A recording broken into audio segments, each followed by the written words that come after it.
నేటి క్రైస్తవంలో ఉన్న మొదటి లోపం ఏంటంటే the lack of the knowledge of the word. నేటి క్రైస్తవంలో మొదటి లోపం ఏంటంటే దేవుని వాక్యం గురించిన జ్ఞానం కరువైంది. నేను మొన్న అమెరికా వెళ్ళినప్పుడు నా స్నేహితులు అడిగారు, అన్న మీరు అక్కడ చూశారు ఇక్కడ చూశారు కదా, ఏమిటి రెండిటికి తేడా, అక్కడ చర్చికి ఇక్కడ చర్చికి అని అడిగారు. తేడా ఏమిటో తెలియదు కానీ ఇద్దరికి కామన్గా ఉన్న ఒక లోపం తెలుసు అన్నాను నేను. అదేమిటంటే అక్కడ దేవుని వాక్యం లేదు, ఇక్కడ దేవుని వాక్యం లేదు అన్నాను. కరెక్ట్ అన్నా అన్నారు వాళ్ళు. ఈరోజు మీరు యూట్యూబ్ ఆన్ చేసి చూసినా కూడా మీరు చాలామంది ఇక్కడ యూట్యూబ్ క్రిస్టియన్స్ ఉన్నారు నాకు తెలుసు. తెలుగులో చెప్పుకుంటే అంత బాగుండదు. యూట్యూబ్ అంటే నువ్వు గొట్టం అని అర్థం అన్నమాట.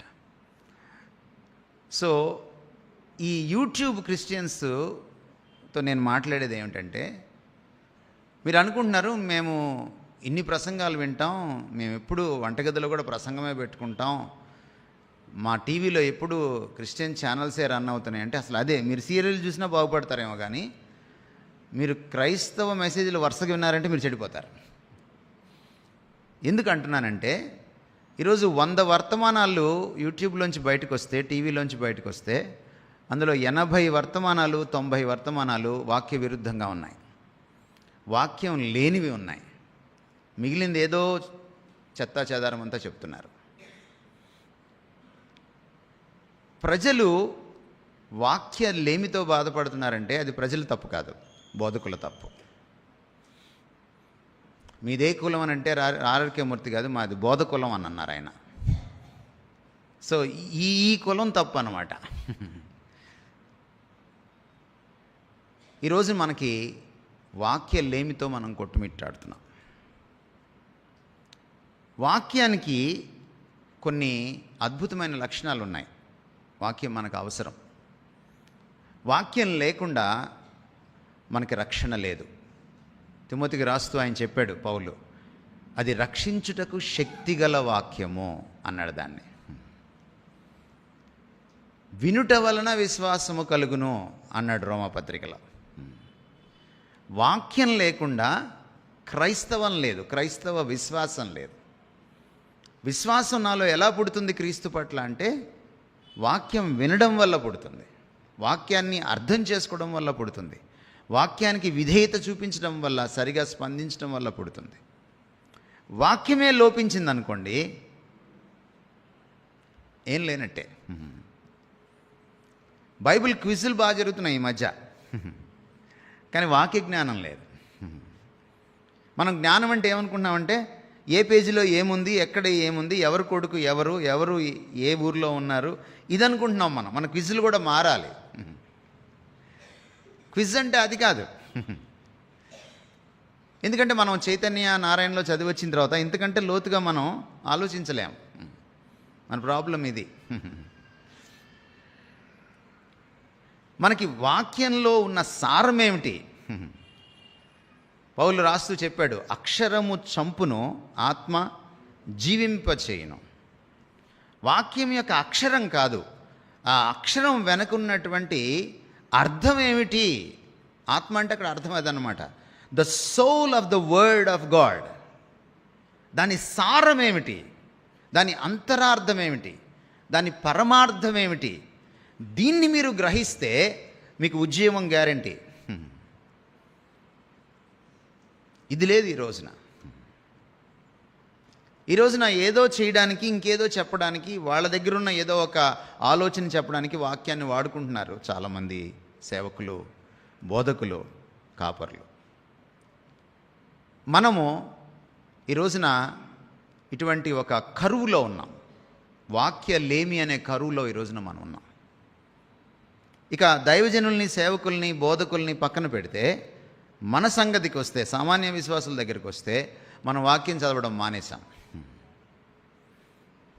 మనం యూట్యూబ్లో చదవడము, ఫేస్బుక్ గోడ మీద చదవడము, లేకపోతే వాట్సాప్ స్టేటస్ మీద చదవడము, ఆటో వెనక చదవడము, ఇది ఎక్కువైంది తప్ప చాలామంది 31వ తారీఖు అదేదో చిన్న స్లిప్లో తీసుకుంటారు కదా, ఏంటది వాగ్దానాలు, అది ఇందులోదే, ఈ 66 పుస్తకాల్లోదే.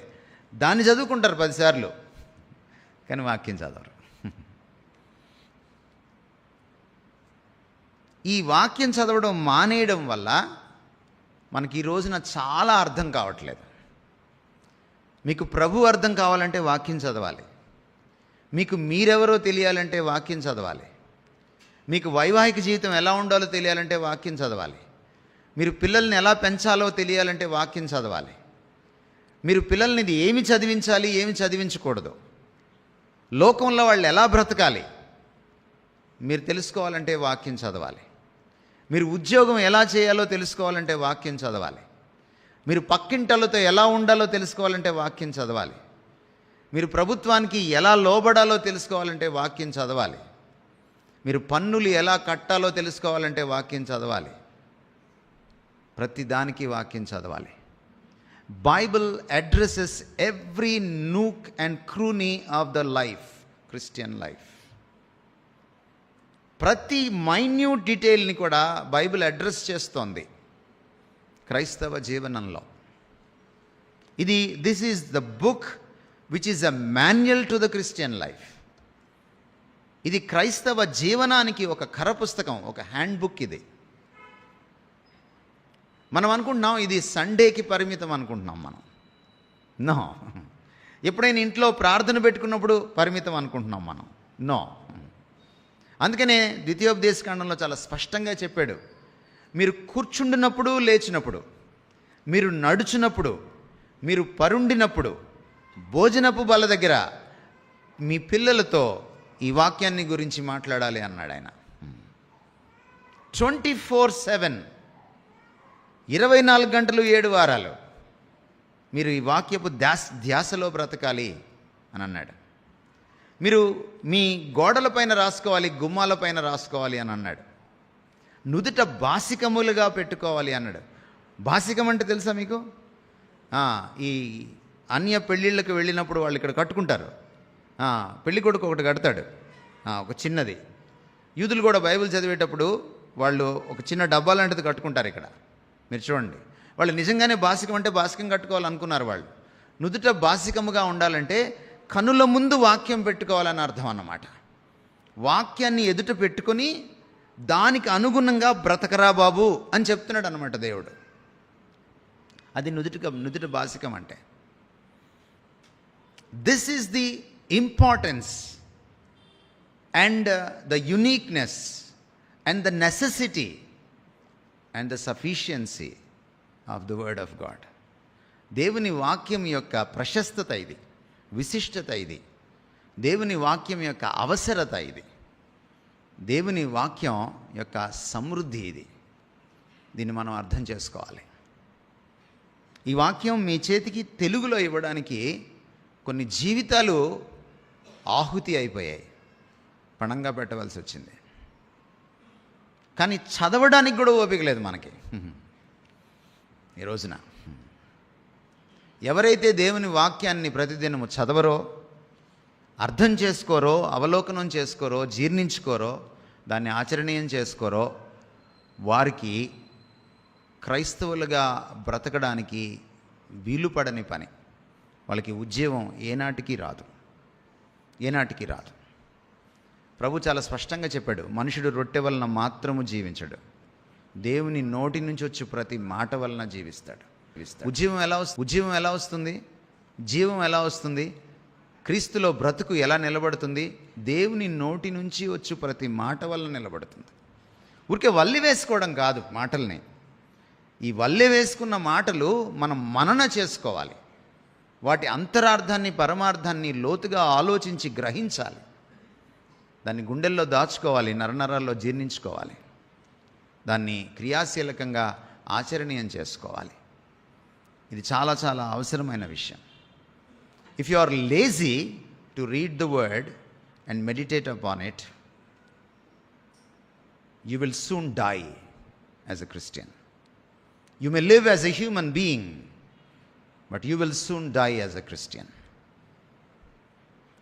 మనం క్రైస్తవులుగా బ్రతకలేం, మనుషులుగా బ్రతకగలమేమో కానీ you are no more a Christian. ఇది చాలా అవసరం. ప్రతిదానికి వాక్యమేనండి. యేసుక్రీస్తు వారు సాక్ష్యం చెప్పేటప్పుడు కూడా ఆయన నా సాక్ష్యం నేను చెప్పుకుంటే సరికాదన్నాడు. ఈరోజు చాలామంది ఎడాపెడా సాక్ష్యాలు చెప్పించేస్తున్నారు కూడా యూట్యూబ్లో. కానీ యేసుక్రీస్తు అంతటి వారు దిగి వచ్చినప్పుడు, దేవుడే మనిషిగా దిగి వచ్చినప్పుడు, సాక్షాత్తు దైవ మానవుడు దేవుని కుమారుడు సాక్ష్యం చెప్పేటప్పుడు నేను సాక్ష్యం చెప్తే నా సాక్ష్యం అది టాప్ అని అనలేదు ఆయన. నేను నా సాక్ష్యం చెప్తే అది సరి అయినది కాదు, లేఖనములు నా గురించి సాక్ష్యం ఇస్తున్నాయి అని అన్నాడు. లేఖనానికి ఆయన అంత పెద్దపీట వేశాడు. తన సాక్ష్యాన్ని కూడా లేఖనాలతో కొలవమన్నాడు. సాక్ష్యం అంటే ఏమిటండి? హోల్ బతుకు, నిలువెత్తు బతుకు ఒక సాక్ష్యం. ఆ నిలువెత్తు బతుకుని వాక్యంతో కొలవండి అన్నాడు. మనం ఎంతటి వాళ్ళం? ఈ రోజున వాక్యంతో కొలుచుకుంటే మన బతుకు ఎలా ఉంది? ఇది ఉపదేశించుటకు, ఖండించుటకు, తప్పుదిద్దుటకు, నీతి యందు శిక్ష చేయుటకు ప్రయోజనకరమైంది కదా. ఆ 4 పనులు ఒకవేళ చేస్తే మన బ్రతుకు ఎక్కడ ఉంది? మనం చాలాసార్లు పక్క చర్చి వాళ్ళతో, పక్క బెంచి వాళ్ళతో పోల్చుకుంటూ ఉంటాం. విమర్శ అది కరెక్ట్ కాదు. ఆ ఆత్మవిమర్శ సరి అయింది కాదు. వాక్యపు వెలుగులోనే ఆత్మవిమర్శ చేసుకోవాలి. వాక్యమే ప్రమాణం ఆత్మవిమర్శ చేసుకునేటప్పుడు. పాస్టర్ గారు వాక్యం చెప్పేటప్పుడు ఎంత బాగా చెప్పారని మార్కులు వేయడం ఎక్కువైంది ఈ మధ్య. కానీ నేను ఎంత బాగా జీవిస్తున్నానని మార్కులు వేసుకోవడం పోయింది. పాస్టర్ గారు ఎలా వాక్యం చెప్పినా తమరు వాక్యపు వెలుగులో విమర్శ చేసుకోవాలి ప్రతి ఆదివారం. చేసుకుంటేనే బ్రతుకుతాం, లేకపోతే లేదు, బ్రతుకులేదు. ఇది చాలా అవసరం. దేవుని వాక్యమును అంటే దేవుని చిత్తమును జరిగించేవాడు నిరంతరము నిలుచును అంటే అర్థం ఏంటంటే దేవుని వాక్యానుసారంగా జీవించేవాడే నిరంతరము నిలుస్తాడని అర్థం. అందరూ నిలవరు. మీరేదో చెయ్యెత్తేసి బాప్తిస్మం తీసేసుకొని నేను పరలోకంకి వెళ్ళిపోతాను అని మీరు అనుకుంటే చాలా పెద్ద పొరపాటు. దేవుని వాక్యమును జరిగించువాడు నిరంతరము నిలుస్తాడు. ఇది మనం అర్థం చేసుకోవాలి. ఈ లోపాన్ని మనం గుర్తించాలి. దేవుని వాక్యం పట్ల మక్కువ పెంచుకోవాలి. దేవుని వాక్యానికి మన జీవితంలో ప్రతిదినము చోటు ఇవ్వాలి. You need to set apart time for it. Time for God చాలా ప్రాముఖ్యమైంది. నేనేదో చదవాలి కదా అని చదవకూడదు. అది చాలా తప్పు. అది పరిసయ్య నీతి.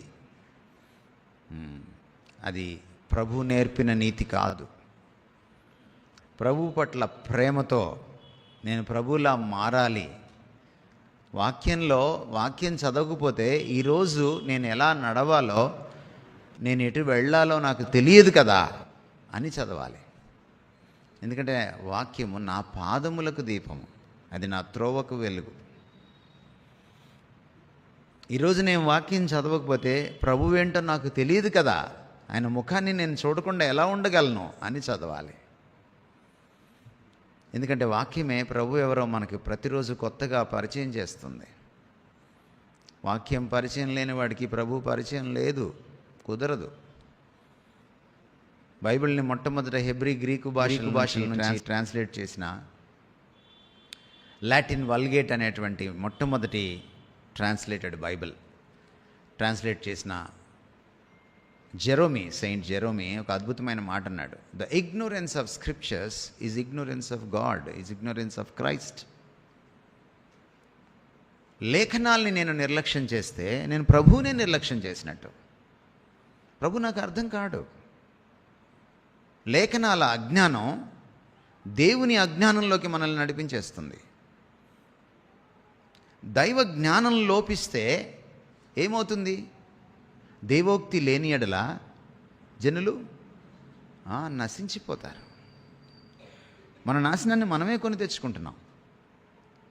దేవోక్తి ఎక్కడుంటుంది? ఏమిటి దేవోక్తి అంటే? దేవుడు ఇచ్చే యుక్తి.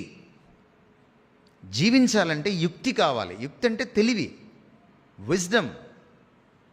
It comes from the word.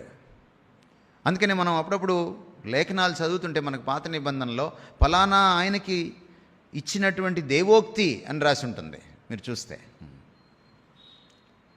ఆదికాండం నుంచి ప్రకటన గ్రంథం దాకా ఈ దేవోక్తి మనకి దొరుకుతోంది. మీ చేతుల్లో అచ్చమైన తెలుగు భాషలో ఉంది. You need to thank God for it eternally. ఎవరో తెలుగు రానివాడు, భారతదేశం ఎరుగనివాడు ప్రభువు ప్రేమతో తెలుగులోకి ట్రాన్స్లేట్ చేసి మనకిచ్చి 1885లో ట్రాన్స్లేట్ చేస్తే ఇప్పటికి ఎన్ని సంవత్సరాలండి? ఇంతవరకు దీన్ని రివైజ్ చేయాల సరిగా మనోళ్ళు. ఓపిక లేదు మనకి, శ్రద్ధ లేదు మనకి. ఆ పుస్తకాన్ని ఇంకా చదువుకుంటున్నాం మనం. కనీసం ఆ ప్రింటింగ్ ప్లేట్లు కూడా బిఎస్ఐ వాళ్ళు, బైబిల్ సొసైటీ ఆఫ్ ఇండియా వాళ్ళు మార్చట్లేదు. కోట్లకి కోట్లు వాళ్ళు విరాళాలు తీసుకుంటున్నారు బైబిల్ సొసైటీ వాళ్ళు. నేను ఎన్నోసార్లు అనేక ప్లాట్ఫామ్ మీద నుంచి వాళ్ళకి మొత్తుకుంటున్నాను నేను, యు రివైజ్ దిస్ బైబిల్. ఎందుకంటే ఒక విదేశీయుడు తెలుగు రానివాడు చేశాడు దీన్ని మళ్ళీ ఒకసారి రివైజ్ చేయండి. హిందీ బైబిల్ రివైజ్ చేసుకున్నారు, మిగిలిన భాషల్లో బైబిల్స్ రివైజ్ చేసుకుంటున్నారు, మన భాషలోనే చేసుకోవట్లేదు. But Bible society of India వాళ్ళు ఈరోజు కోట్లకి పడగలెత్తారు, కానీ they are not doing their job properly. మనకి కృతజ్ఞత లేదు, మనకి దీని విలువ తెలియదు. దీన్ని నాశనం చేయాలని రోమా ప్రభుత్వం బైబిల్ కనపడకుండా చేసేసింది. రోమ్ తగలబడుతూ ఉంటే ఎన్నో బైబిల్స్ కూడా తగలబడ్డాయి. మనుషుల్నే కాదు, క్రైస్తవులనే కాదు, వాక్యాన్ని కూడా తగలబెట్టారు వాళ్ళు. క్రీస్తు 4వ శతాబ్దంలో కాన్స్టాంటిన్ అనే రోమా చక్రవర్తి అనుకోకుండా హఠాత్ పరిణామంగా దేవుని మహాకృప వల్ల క్రైస్తవుడు అయినప్పుడు ఆయన బైబిల్ కావాలని అడిగాడు. మనకి కృతజ్ఞత లేదు, మనకి దీని విలువ తెలియదు. దీన్ని నాశనం చేయాలని రోమా ప్రభుత్వం బైబిల్ కనపడకుండా చేసేసింది.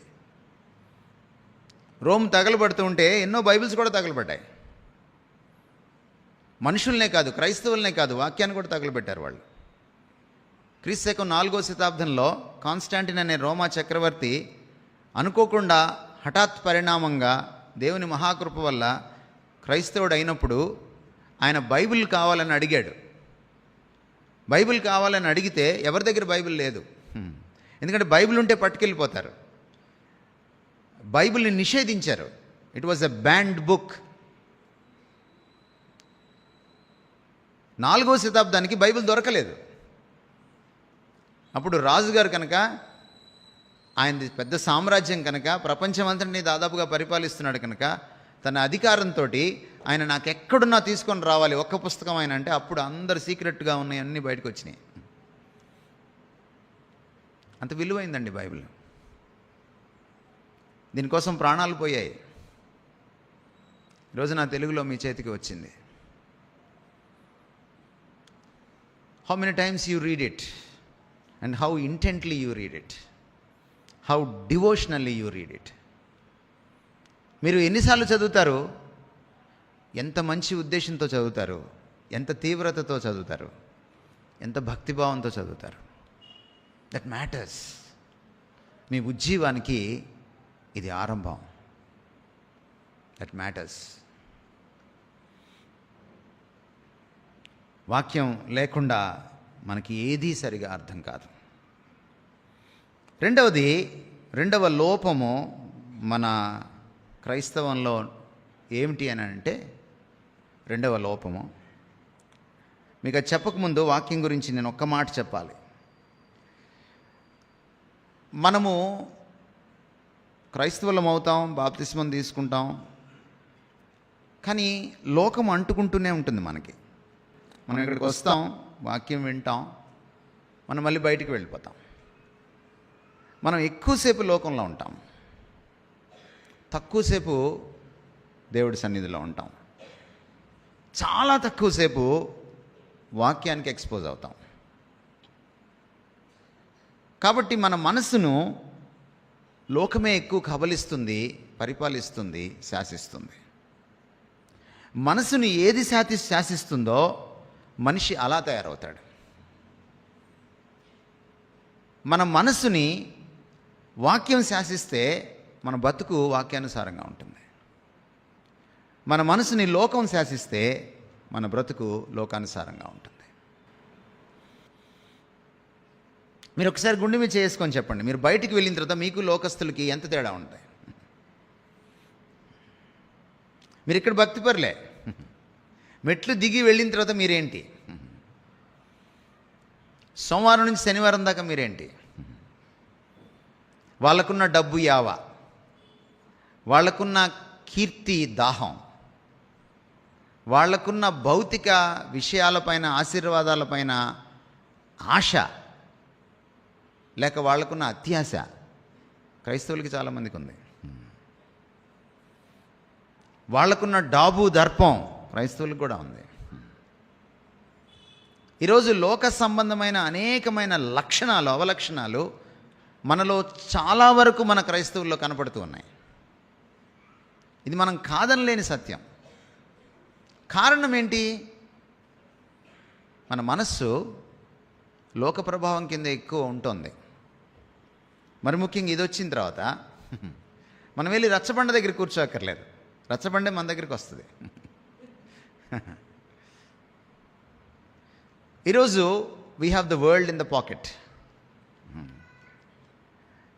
ఈరోజు ఈ షార్ట్లు, రీల్స్ వచ్చిన తర్వాత యూట్యూబ్లోనైనా కొంచెం నయం, మనం వెళ్ళి పలానా వీడియో చూడొచ్చు అని సెర్చ్ చేసుకోవచ్చు. ఈ షార్ట్లు, రీల్స్ వచ్చిన తర్వాత నువ్వు ఇలా అంటుంటే జస్ట్ కొన్ని నిమిషాల్లో 100 రీల్స్ చూస్తావు, నువ్వు 100 షార్ట్స్ చూస్తావు. ఈ 100 షార్ట్స్ నువ్వు చూసేటప్పటికి అందులో కనీసం 90 షార్ట్స్ పనికిమాలినవే ఉంటాయి. నువ్వు ఎదగడానికి కానీ, నీకు ఆశీర్వచనంగా కానీ, నిన్ను మంచి మనిషిగా, మంచి క్రైస్తవుడిగా నిలబెట్టేవి కానీ ఉండవు అందులో. లోక సంబంధమైన చెత్తా చెదారం అంతా వస్తుంది అందులో. And you can't choose it. అందుకనే మనకు వాక్యం అవసరం. ఈ భయంకరమైన irresistible influence and the impact of the వరల్డ్ని మనం ఎదుర్కోవాలంటే you have only one offensive weapon. అందుకనే వాక్యాన్ని అఫెన్సివ్ వెపన్గా ఎఫెసీ పత్రిక 6వ అధ్యాయంలో సర్వాంగ కవచంలో యుద్ధభూమిలో రాశాడు ఆయన. It is the సోడ్. అది ఖడ్గంతో పోల్చాడు, డాలుతో పోల్చలేదు, దాన్ని ఖడ్గంతో పోల్చాడు. యుద్ధంలో డాలు షీల్డ్, డాల్ అనేది డిఫెన్స్ అన్నమాట. అవతలవాడు బాణం వేస్తే, కత్తి విసిరితే ఆపుకోవడానికి అది. బట్ కత్తి అఫెన్స్ అన్నమాట. ఈ లోకాన్ని ఎదుర్కోవాలంటే, దాని ప్రభావాన్ని ఎదుర్కోవాలంటే ఈ కత్తి నీకు ఉండాలి. ఈ కత్తి జోబులోనో, తలగడ కిందనో, స్కూటర్ సొరుగులోనో, లేకపోతే మీ పర్సులోనో, లేకపోతే మీ సెల్ ఫోన్లోనో పెట్టుకొని తిరిగితే కుదరదు. గుండెల్లో పెట్టుకోవాలి. ఇది నరనరాల్లోకి ఎక్కాలి. ఇది ప్రాణాత్మలను, మూలుగను, కీళ్లను విభజించినంత మటుకు దూరాలి. ఇది హృదయం యొక్క తలంపుల్ని ఛేదించాలి, శోధించాలి. Only then you can resist that irresistible impact of the world on your mind. ఈ మనసు మీద ఉన్నటువంటి ఎదిరించలేని లోక ప్రభావాన్ని తమరు ఎదిరించగలుగుతారు. అప్పుడు మీకు డోకా లేదు. అప్పుడు మీకు ట్రాన్స్ఫర్మేషన్ జరుగుతుంది. అప్పుడు మీకు ప్రతి సంవత్సరం ఉద్యోగ సభలు అక్కర్లేదు. మీరు నిత్యం ఆయనలో బ్రతుకుతారు, నిత్యం ఆయనలో ఎదుగుతారు. ఇది చాలా అవసరమైన విషయం. అందువల్ల never ever underestimate or belittle the power of the word, the importance of the word. దేవుని వాక్యపు ప్రశస్తతను, శక్తిని మీరు ఎప్పుడు తక్కువ అంచనా వేయొద్దు, దాన్ని కీతాగా చూడొద్దు. ఈరోజు ఒక నిర్ణయం తీసుకోండి. ఇక్కడ నుంచి వెళ్ళే ముందు, నేను ప్రతిదినం వాక్యం చదువుతాను, దానికి కొంచెం సమయం ఇస్తాను, నేను ఆలోచిస్తాను, ధ్యానిస్తాను. కొంతమంది చదువు రాని వాళ్ళు ఉన్నారు, వాళ్ళు వాక్యం చదవలేరు. వాళ్ళకి ఇప్పుడు ఆడియో వినడానికి వాక్యం వచ్చేసింది. But never ever neglect the word. దేవుని వాక్యాన్ని మాత్రం మీరు నిర్లక్ష్యం చేయొద్దు.